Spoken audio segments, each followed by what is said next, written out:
नमस्कार, जय जोहार। साथियों, जागो पंच में आप सभी का हार्दिक स्वागत, अभिनंदन। साथियों, आप सभी को मालूम होगा हमारे समाज में बड़बोले संतों की भरमार है। ये कभी भी ऊल जलूल बक सकते हैं। इसी विषय में आज का ये वीडियो मैं लेके आया हूं। इसमें एक संत ने कहा कि गाय के कान से निकले हुए मल से बैंगन बना। साथियों, ये मैं इसकी जो वीडियो है इसको मैं अभी आपको आगे चल के दिखाता हूं कि किस संत ने कहा, और इसका नाम भी बताऊंगा और साथ ही साथ ये भी बताऊंगा कि ये बड़बोले साधु संत आज ही नहीं हुए, पहले भी हुआ करते थे। इसी संदर्भ में मैं बहुत ही अच्छा साक्ष्य भी लेके आया हूं।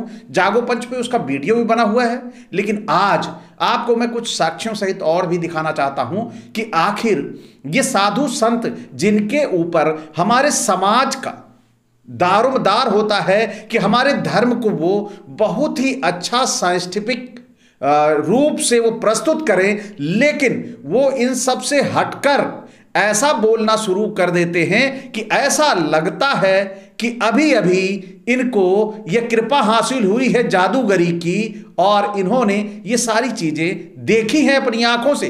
साथियों, इसी विषय में मैं आपको आज शिवलिंग पूजा क्यों पुस्तक से, ये आपको मैं दिखा दे रहा हूं। शिवलिंग पूजा पुस्तक है, इसमें लिखा गया है कि जैसे इन्होंने अभी बाबा ने हमारे बताया कि उसके कान के मल से बैंगन पैदा हुआ, उसी तरह बैंगन के अलावा भी गाय के से कहां से क्या पैदा हुआ मैं आखिरी में बताऊंगा आपको। लेकिन आप देखें, सबसे पहले ये बड़बोलापन यही नहीं था। ये बड़बोलापन पहले भी था, पौराणिक ग्रंथों में लिखा है। और यह शिवलिंग पूजा क्यों ये पुस्तक है, ये उत्तर प्रदेश सरकार ने इसके ऊपर से मुकदमा वापस ले लिया था।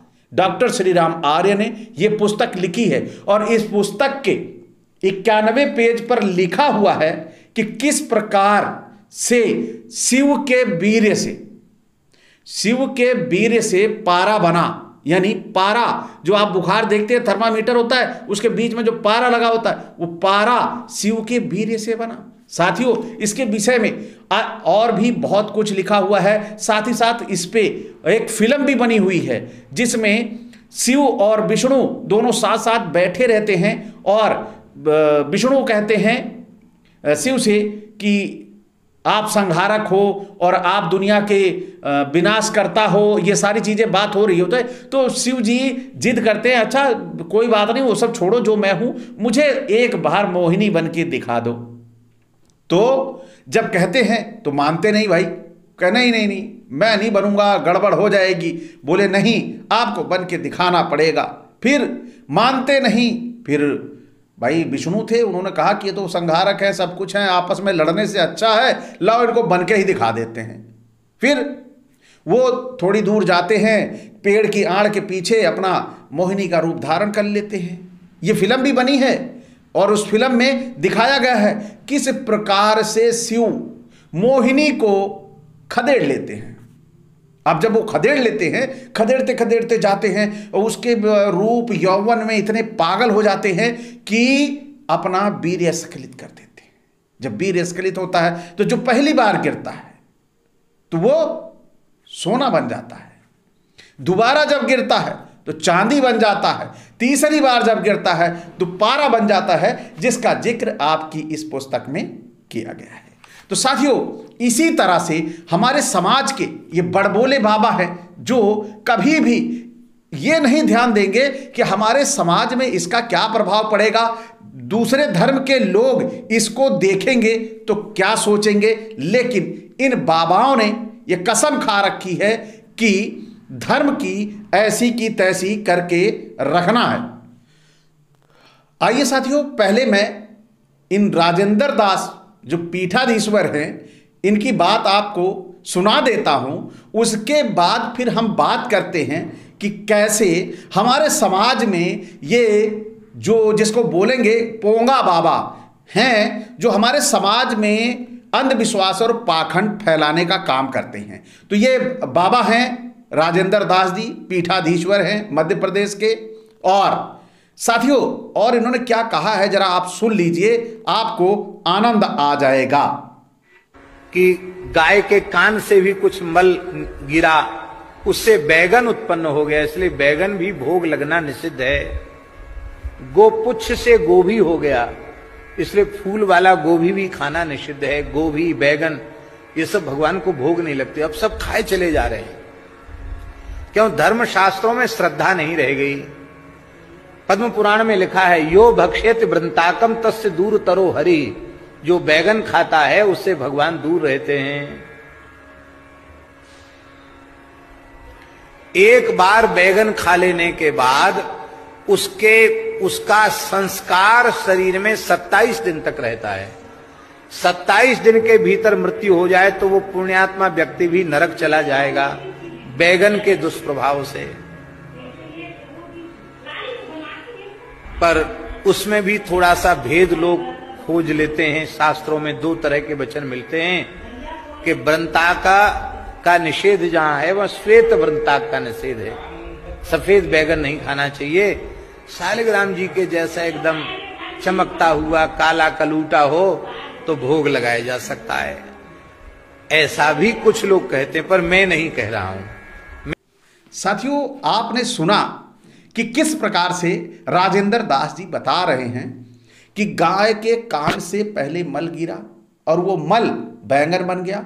इसको नहीं खाना चाहिए, ये शरीर के लिए और भगवान के लिए। भगवान के पास आप जा रहे हो तो वो मल है, तो आप उसे खाओगे तो वो ठीक नहीं होगा। और किस प्रकार गोभी को इन्होंने बता दिया कि गोभी कैसे गाय के पूंछ से बनी। तो ये सब जो थॉट है ये लाते कहाँ से हैं, सबसे बड़ी सोचने वाली बात है। और इसी तरह और भी बाबा हैं, आपने सुना ही होगा कि वो उन्होंने बताया लहसुन कैसे पैदा हुआ, उन्होंने बताया कि प्याज कैसे पैदा हुई। तो इस तरह बहुत सारे हमारे समाज में ये जिसको बोलेंगे कि नौटंकी करके, अपना कथा वाचन करके लोगों को बहकाकर, पाखंड अंधविश्वास फैलाकर अपना पूरा का पूरा जमावड़ा लगाए पड़े हैं। लेकिन ये नहीं जानते कि जो ये कह रहे हैं इसका लोगों पर क्या प्रभाव पड़ेगा। लोग इसके बारे में अगर पूछने ही लग गए कि नहीं महाराज बताइए ये बैंगन आया ही कैसे वास्तव में, तो क्या कान के मैल से पैदा हो सकता है? ये समाज में इतना बड़ा अंधविश्वास और पाखंड परोस रहे हैं, लेकिन कोई भी इसमें किसी की भावना आहत नहीं होती कि जाकर इनके खिलाफ FIR कराए कि आप साफ साफ अंधविश्वास और पाखंड को हमारे समाज में परोस रहे हो, हमारे समाज के लोगों को गलत राह दे रहे हो। हम दूसरे धर्म के लोग अगर इसी बात को हमसे सवाल कर दें कि भैया बैंगन तो कैसे पैदा होता है, हम तो खेत में बीज छोड़ते हैं उसके बाद पैदा होता है, आपके यहां बैंगन कैसे पैदा होता है, अगर कोई सवाल कर दे तो क्या हम उसे बता पाएंगे? साथियों, इन बड़बोले बाबाओं ने हमारे समाज में इस तरह के बहुत सारे अंधविश्वासों और पाखंडों का समावेश कर रखा है। आप जितने भी पौराणिक ग्रंथ उठाकर देखिए, आपको ऐसी कहानियां मिलेंगी कि आप हतप्रभ रह जाएंगे। और हमारे जो भक्तगण हैं वह जब सुनते हैं तो उनको लगता है कि अरे बाप रे, इसने तो सीधा सीधा धर्म पर हमला कर दिया। अरे भाई, धर्म पे हमला करने वाले हम कौन होते हैं? हम क्यों करेंगे धर्म पर हमला? हम भी चाहते हैं कि हमारा धर्म विश्व का सर्वश्रेष्ठ धर्म कहलाए। ऐसा ना हो कि लोग हमारा उपहास और मजाक बनाएं कि वास्तव में आपके धर्म में ये क्या कहा गया है कि गाय के कान के निकले हुए मल से आप बैंगन बना लेते हैं और गाय के गोबर से निकले हुए गेहूं को पिसवा कर खाने से आपके पुत्र प्राप्ति होगी। ये सारी बातें इसी देश में बोली जाती हैं, और जब इसी बातों पर सवाल उठा दो तो क्या आपके भावनाओं को ठेस कैसे पहुंच जाती है। आखिर चुटिया रख लेना, जनेऊ पहन लेना और स्वांग रच लेना दुनिया का, क्या यह सच कहने का प्रमाण माना जाए? नहीं। अब होगी धर्म की समीक्षा, धर्म में सबका बराबर का अधिकार है, सभी धर्म के लोग, उसी धर्म के लोग सभी बराबर और समानता से अपना जीवन उसी धर्म में व्यतीत करेंगे। लेकिन अब झूठ और पाखंडों को कोई बर्दाश्त नहीं करेगा, ये अब तय हो चुका है। तो साथियों, आज का ये वीडियो गाय के कान से निकले हुए मल से बैंगन पैदा हुआ, आपको क्या अंधविश्वास और पाखंड लगता है? ये बाबा जो बता रहा है, ये हमारे समाज को बरगला रहा है या नहीं? कमेंट करके जरूर बताइएगा। तो साथियों, इसी के साथ मैं विदा चाहूंगा। अगर आज का वीडियो अच्छा लगा हो तो लाइक करें, साथ ही जो साथी यहां तक देखते हैं चैनल को सब्सक्राइब करना ना भूलें और बेल आइकन की घंटी दबा लें, जिससे हमारे वीडियो का नोटिफिकेशन आपको त्वरित गति से मिल जाए। इसी के साथ विदा, नमस्कार, जय जोहार।